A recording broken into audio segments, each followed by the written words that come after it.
નમસ્કાર, આપ જોઈ રહ્યા છો નેશન પ્લસ ન્યૂઝ. હું છું આપની સાથે હેતલ ભગત. ગુજરાતભરમાં લોકસભાની ચૂંટણીને લઈને ચૂંટણી પંચ દ્વારા તૈયારીઓ શરૂ કરી દેવામાં આવી છે. વડોદરા સંસદીય મત વિસ્તારમાં લોકસભા સામાન્ય ચૂંટણીને લઈને તૈયારીઓ શરૂ કરવામાં આવી છે. અકોટા વિધાનસભાના દિવાળીપુરાની સરકારી નર્સિંગ કોલેજ ખાતે મતદાર વિભાગ તાલીમ કેન્દ્ર શરૂ કરવામાં આવ્યું છે, જેમાં 2200 જેટલા ચૂંટણી તાલીમાર્થીઓએ તાલીમ લીધી હતી. ઈવીએમ મશીન કેવી રીતે સીલ કરવું, પેપર વર્ક કેવી રીતે કરવું તેવા તમામ પ્રકારની તાલીમાર્થીઓને તાલીમ આપવામાં આવી હતી.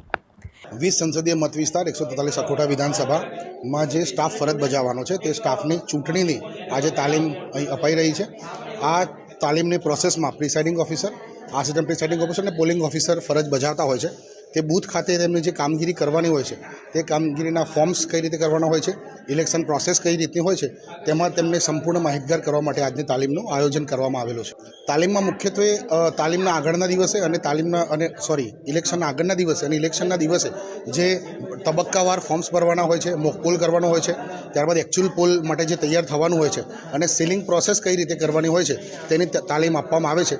તેની સાથે સાથે ઈવીએમ મશીન કઈ રીતે ઓપરેટ કરવાનું છે, તેનું જોડાણ કઈ રીતે કરવાનું છે, તેનું સીલિંગ કઈ રીતે કરવાનું છે, તેની તાલીમ પણ તેમને હેન્ડ્સ ઓન તાલીમ ઈવીએમ ટ્રેનર દ્વારા આપવામાં આવે છે.